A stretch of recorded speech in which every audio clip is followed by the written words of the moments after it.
हर हर महादेव। कैलाश पर्वत की शांत गोद में, जहाँ चारों ओर बर्फ से ढकी चोटियाँ सूर्य की पहली किरण से स्वर्णिम हो उठती हैं, वहाँ भगवान शिव ध्यानमग्न बैठे थे। माता पार्वती उनके समीप आई और विनम्रता से हाथ जोड़कर पूछा, हे प्रभु, संसार में इतने लोग हैं जो दिन रात परिश्रम करते हैं, फिर भी उनका भाग्य नहीं बदलता। कुछ लोग बिना अधिक प्रयास के भी सफलता, शांति और सम्मान पा लेते हैं। इसका रहस्य क्या है? भगवान शिव ने अपनी आंखें खोली, मंद मुस्कान के साथ माता पार्वती की ओर देखा और कहा, देवी, भाग्य कोई स्थिर वस्तु नहीं है। यह उस मिट्टी के समान है जिसे मनुष्य स्वयं अपने विचारों, कर्मों और अनुशासन से गढ़ता है। और इस गढ़ने की सबसे शक्तिशाली प्रक्रिया दिन के उस समय शुरू होती है जिसे ऋषि मुनियों ने ब्रह्म मुहूर्त कहा है। माता पार्वती ने जिज्ञासावश पूछा, प्रभु, यह ब्रह्म मुहूर्त क्या है और इसमें ऐसा क्या विशेष है? भगवान शिव ने समझाया, पार्वती, ब्रह्म मुहूर्त केवल एक घड़ी की सुई का समय नहीं है। यह सूर्योदय से लगभग 1.5 घंटे पूर्व का वह काल है जब संपूर्ण प्रकृति गहरी निद्रा से जागने की तैयारी कर रही होती है। उस समय वायुमंडल में एक विशेष प्रकार की शुद्धता होती है, न दिन का कोलाहल, न रात्रि का सन्नाटा। यह संधि काल है, दो लोगों के बीच का पुल, जहाँ मनुष्य की चेतना सबसे अधिक ग्रहणशील होती है। इस समय मन शांत होता है, विचार अभी उतने प्रदूषित नहीं हुए होते जितने दिन भर की भाग दौड़ में हो जाते हैं। इसलिए इसे ब्रह्म अर्थात परम सत्य से जुड़ने का मुहूर्त कहा गया है। जो व्यक्ति इस समय जागकर अपने भीतर की चेतना को दिव्यता की ओर मोड़ता है, वह जीवन के उन रहस्यों तक पहुंच सकता है जो सामान्य समय में उसकी पहुंच से बाहर रहते हैं। माता पार्वती ने पूछा, परंतु प्रभु, आजकल के मनुष्य के पास इतना समय कहाँ है कि वे घंटों साधना करें। उनकी तो सुबह ही भाग दौड़ से शुरू होती है। शिवजी हंसे और बोले, देवी, मैं तुमसे घंटों की साधना नहीं मांग रहा। मैं तो केवल 3 मिनट की बात कर रहा हूँ। परंतु ये 3 मिनट यदि पूर्ण श्रद्धा, समर्पण और निष्ठा से बिताए जाएं, तो ये किसी भी लंबी साधना से कम नहीं। जल की एक बूंद भी यदि निरंतर एक ही स्थान पर गिरती रहे, तो वर्षों में पत्थर को भी भेद देती है। यही सिद्धांत इन 3 मिनटों पर भी लागू होता है। पहला मिनट, कृतज्ञता का दीप। भगवान शिव ने आगे कहा, पार्वती, जब मनुष्य निद्रा से जागता है तो उसका पहला विचार ही उसके पूरे दिन की दिशा तय करता है। अधिकांश लोग जागते ही चिंता, आलस्य या मोबाइल की स्क्रीन में उलझ जाते हैं। यही उनकी सबसे बड़ी भूल है। जो व्यक्ति जागने के पश्चात पहला मिनट कृतज्ञता को समर्पित करता है, वह अपने मस्तिष्क को सकारात्मकता की ऊर्जा से भर देता है। उसे चाहिए कि वह मन ही मन ईश्वर को धन्यवाद दे, इस नए दिन के लिए, इस जीवन के लिए, इस श्वास के लिए जो अभी भी उसके शरीर में चल रही है। कृतज्ञता कोई साधारण भावना नहीं है पार्वती, यह वह शक्ति है जो मनुष्य के हृदय को विस्तार देती है। जब व्यक्ति यह अनुभव करता है कि उसे जो कुछ भी प्राप्त है, चाहे वह परिवार हो, स्वास्थ्य हो या केवल एक और अवसर जीने का, वह सब ईश्वर की कृपा है, तो उसके भीतर विनम्रता जन्म लेती है। और विनम्रता वह भूमि है जिसमें भाग्य के बीज सबसे तेजी से अंकुरित होते हैं। इस पहले मिनट में व्यक्ति को आंखें बंद कर दोनों हाथ हृदय पर रखकर धीरे से यह भाव मन में लाना चाहिए, हे प्रभु, आज का यह दिन आपकी कृपा है। मुझे इस सार्थक बनाने की शक्ति दीजिए। इतना सरल संकल्प, परंतु इसका प्रभाव अत्यंत गहरा होता है। दूसरा मिनट नाम स्मरण और श्वास पर ध्यान। माता पार्वती ने पूछा, और दूसरे मिनट में साधक को क्या करना चाहिए प्रभु? शिवजी बोले, दूसरे मिनट में मन को पूर्णतः शांत करना है। पार्वती, इसके लिए सबसे सरल और प्रभावशाली उपाय है नाम स्मरण के साथ श्वास पर ध्यान केंद्रित करना। साधक को चाहिए कि वह सीधा बैठे, रीढ़ की हड्डी सीधी रखे, आंखें बंद करे और धीरे धीरे गहरी सांस ले। श्वास लेते समय मन ही मन ओम नमः शिवाय का जाप करे, या यदि किसी और इष्ट देवता में उसकी श्रद्धा है, चाहे वह राम हो, कृष्ण हो, दुर्गा हो या कोई भी दिव्य स्वरूप, उसका नाम स्मरण करें।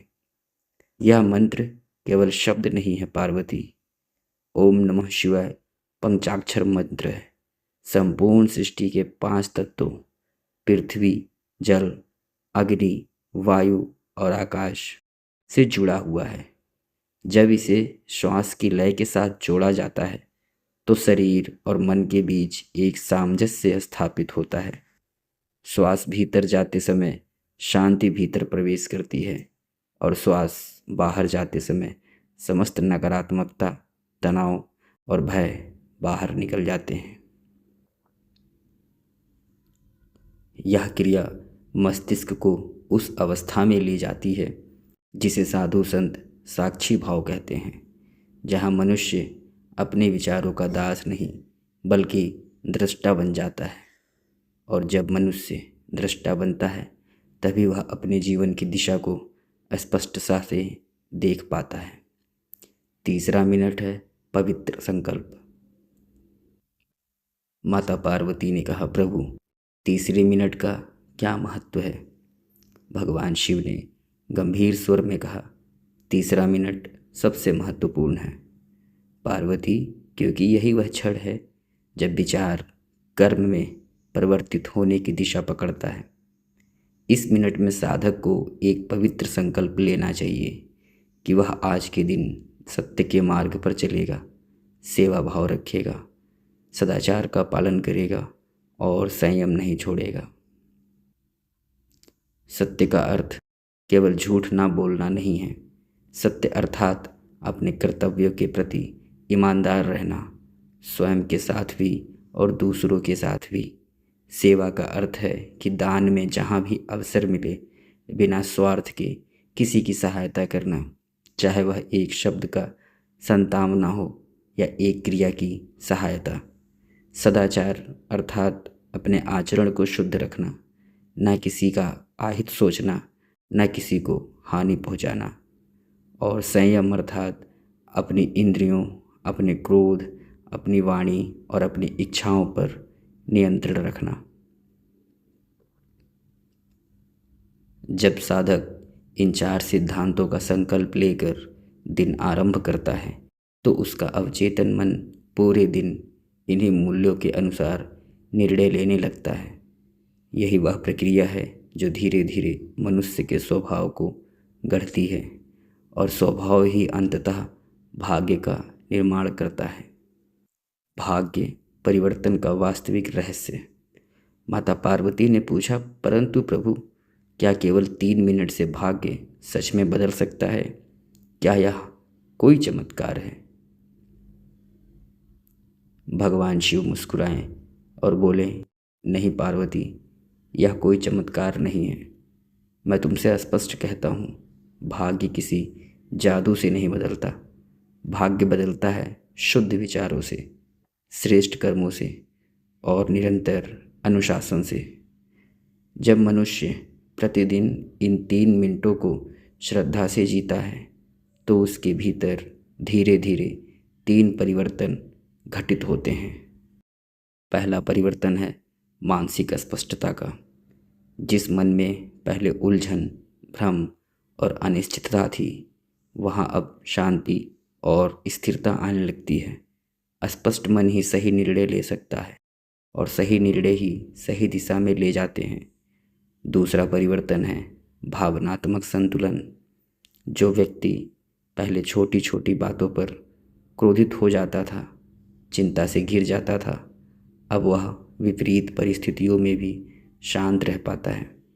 यह शांति ही उसे बड़े से बड़े संकट में भी सही मार्ग दिखाती है। तीसरा परिवर्तन है आत्मविश्वास का। जब मनुष्य प्रतिदिन अपने संकल्प पर टिका रहता है तो उसे स्वयं पर विश्वास होने लगता है। यह आत्मविश्वास ही उसे नए अवसरों की ओर बढ़ने का साहस देता है, जिनसे वह पहले भयभीत होकर पीछे हट जाता था। यही तीन परिवर्तन, स्पष्टता, संतुलन और आत्मविश्वास, मिलकर मनुष्य के कर्मों की गुणवत्ता को बदल देते हैं। और जब कर्मों की गुणवत्ता बदलती है तो परिणाम स्वतः बदलने लगते हैं। यही है भाग्य, परिवर्तन का वास्तविक विज्ञान। पार्वती, कोई चमत्कार नहीं बल्कि कारण और परिणाम का शाश्वत नियम है। 21 दिनों की साधना, अनुशासन की परीक्षा। माता पार्वती ने पूछा, प्रभु, यह परिवर्तन कब तक दिखाई देने लगता है? शिव जी ने कहा, पार्वती, मनुष्य का मन बहुत पुरानी आदतों में जकड़ा होता है। आलस्य, नकारात्मकता और अधैर्य, ये तीनों उसके सबसे बड़े शत्रु हैं। कोई भी नई आदत तभी अस्थायी बनती है जब उसे निरंतरता के साथ दोहराया जाए।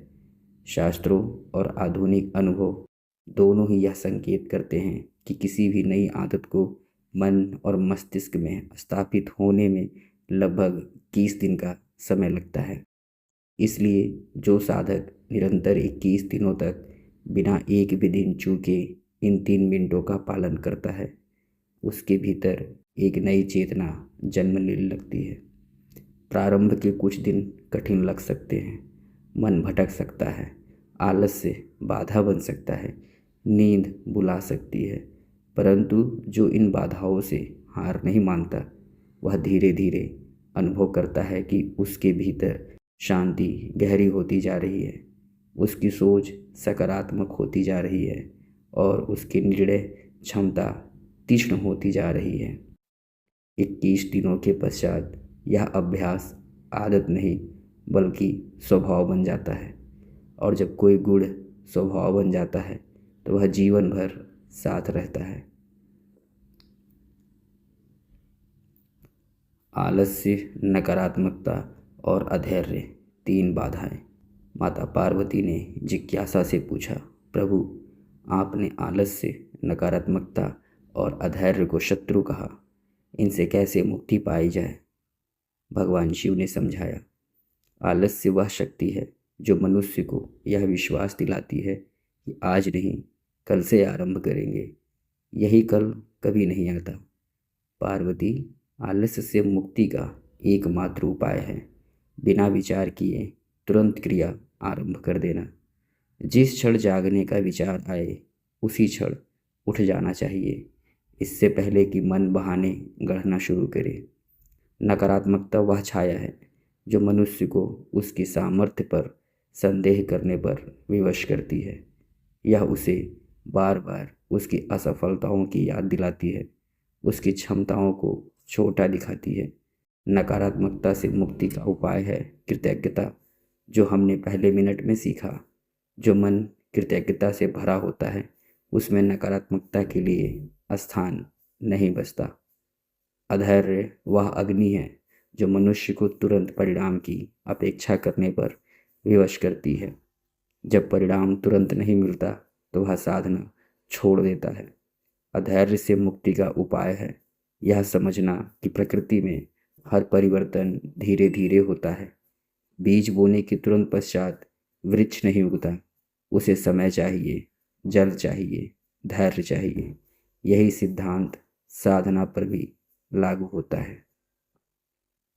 जो साधक इन 3 शत्रुओं को पहचान लेता है और उनसे लड़ने का संकल्प लेता है, वह निश्चित ही अपने भीतर की दिव्यता तक पहुंच जाता है।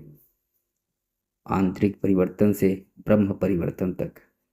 माता पार्वती ने पूछा, प्रभु, यह आंतरिक शांति और आत्मविश्वास बाहरी जीवन को कैसे प्रभावित करता है? केवल मन शांत होने से तो जीवन की परिस्थितियां नहीं बदलती। भगवान शिव ने गहराई से समझाया, पार्वती, यही तो संसार का सबसे बड़ा रहस्य है, जिसे अधिकांश मनुष्य नहीं समझ पाते। बाहरी जीवन सदैव भीतर की अवस्था का प्रतिबिंब होता है। जो मन भीतर से अशांत है, भयभीत है, नकारात्मक है, वह बाहर भी वैसे ही निर्णय लेगा। भय से भरे निर्णय, जल्दबाजी में लिए गए निर्णय, संदेह से घिरे निर्णय, और ऐसे निर्णयों का परिणाम भी अस्थिरता और असफलता ही होगा। परंतु जिस मन ने भीतर शांति, स्पष्टता और आत्मविश्वास प्राप्त कर लिया हो, वह बाहर भी साहसपूर्ण निर्णय लेगा, सही अवसरों को पहचानेगा, कठिन परिस्थितियों में भी धैर्य नहीं खोएगा। ऐसा मनुष्य अपने संबंधों में भी संतुलन बनाए रखता है, अपने कार्य क्षेत्र में भी उत्कृष्टता दिखाता है और समाज में भी सम्मान अर्जित करता है। यही क्रम है पार्वती। भीतर की शांति से अस्पष्ट विचार जन्म लेते हैं, अस्पष्ट विचारों से श्रेष्ठ कर्म जन्म लेते हैं, श्रेष्ठ कर्मों से नए अवसर उत्पन्न होते हैं, और नए अवसरों से जीवन की दिशा ही बदल जाती है। यह कोई बाहरी चमत्कार नहीं, बल्कि भीतर से बाहर की ओर बहने वाली एक स्वाभाविक प्रक्रिया है। एक साधक की कथा। भगवान शिव ने माता पार्वती को एक प्रसंग सुनाया। पार्वती, मुझे स्मरण है एक साधारण गृहस्थ का जीवन, जो सदैव परिस्थितियों को दोष देता रहता था। उसका मानना था कि उसका भाग्य ही खराब है, कि संसार उसके विरुद्ध है। उसके मन में सदैव असंतोष रहता। वह देर तक सोता, जागते ही चिंता में डूब जाता। एक दिन किसी संत ने उसे यही 3 मिनट की साधना बताई। पहले तो उसने इसे साधारण समझकर टाल दिया। भला 3 मिनट से क्या हो सकता है? परंतु निराशा की गहराई में डूबा वह मनुष्य अंततः प्रयास करने को तैयार हुआ। प्रथम सप्ताह में उसे कुछ विशेष अनुभव नहीं हुआ। मन बार बार भटकता, नींद बुलाती, परंतु उसने हार नहीं मानी। दूसरे सप्ताह से उसे अनुभव होने लगा कि उसका मन पहले से अधिक शांत रहता है। तीसरे सप्ताह तक आते आते वह अनुभव करने लगा कि जो बातें पहले उसे क्रोधित कर देती थी, अब वे उतनी विचलित नहीं करती। 21 दिनों के पश्चात उसके भीतर एक नई दृष्टि जन्मी। उसने अपने कार्य में वह मेहनत और ईमानदारी दिखानी शुरू की जो पहले कभी नहीं दिखाई थी। धीरे धीरे उसके संबंधों में मधुरता आई। उसके कार्य क्षेत्र में उसे नए अवसर मिलने लगे, और जो व्यक्ति कभी स्वयं को अभागा मानता था, वह कुछ ही महीनों में एक संतुष्ट, आत्मविश्वासी और सम्मानित मनुष्य बन गया। यह कोई चमत्कार नहीं था पार्वती, यह उसके भीतर घटित हुए उस शांत परिवर्तन का परिणाम था, जिसकी नींव उसने प्रतिदिन के उन 3 मिनटों में रखी थी। शिव जी का अंतिम उपदेश। माता पार्वती ने श्रद्धापूर्वक कहा, प्रभु, आपने आज जो ज्ञान दिया वह अत्यंत मूल्यवान है, परंतु क्या यह साधना किसी भी आयु, किसी भी परिस्थिति के मनुष्य के लिए संभव है? भगवान शिव ने कहा, निसंदेह पार्वती, यह साधना न किसी धन की अपेक्षा रखती है, न किसी विशेष स्थान की, न किसी गुरु की तत्काल उपस्थिति की। इसके लिए चाहिए केवल श्रद्धा, संकल्प और नियमितता। चाहे वह युवा हो या वृद्ध, विद्यार्थी हो या गृहस्थ, व्यापारी हो या सेवक, प्रत्येक मनुष्य इसे अपने जीवन में उतार सकता है। स्मरण रखो पार्वती, मनुष्य का सबसे बड़ा शत्रु और सबसे बड़ा मित्र दोनों ही उसका अपना मन है। जो मन को भोर के प्रथम क्षणों में ईश्वर से जोड़ लेता है, उसका पूरा दिन दिव्यता से भर जाता है, और जिसके दिन दिव्यता से भरे होते हैं, उसका पूरा जीवन ही दिव्य बन जाता है। इसलिए ब्रह्म मुहूर्त में बिताए गए ये 3 मिनट केवल एक साधना नहीं पार्वती, यह आत्म जागरण का पहला स्पंदन है, ईश्वर से जुड़ाव का पहला सेतु है, और उज्जवल भविष्य की ओर उठाया गया वह पहला दिव्य कदम है, जिससे संपूर्ण जीवन की दिशा बदल सकती है। माता पार्वती ने श्रद्धा से सिर झुकाया और मन ही मन संकल्प लिया कि वे भी इस साधना को आत्मसात करेंगी। प्रिय भक्तों, भगवान शिव का यह उपदेश हमें स्मरण कराता है कि जीवन में बड़ा परिवर्तन लाने के लिए बड़े संसाधनों की आवश्यकता नहीं होती। आवश्यकता होती है केवल निरंतरता की, श्रद्धा की और अनुशासन की। आज से ब्रह्म मुहूर्त में जागकर केवल 3 मिनट अपने ईश्वर को समर्पित कीजिए। पहले मिनट में कृतज्ञता व्यक्त कीजिए, दूसरे मिनट में शांत मन से नाम स्मरण करते हुए श्वास पर ध्यान दीजिए, और तीसरे मिनट में सत्य सेवा, सदाचार और संयम का संकल्प लीजिए। 21 दिनों तक निरंतरता बनाए रखिए और स्वयं अनुभव कीजिए वह परिवर्तन जिसकी चर्चा स्वयं भगवान शिव ने माता पार्वती से की थी। हर हर महादेव, ओम नमः शिवाय। यदि यह ज्ञान आपके हृदय को स्पर्श कर गया हो तो इसे अपने प्रियजनों तक अवश्य पहुंचाइए, ताकि अधिक से अधिक लोग इस दिव्य साधना का लाभ उठा सकें। जय भोलेनाथ।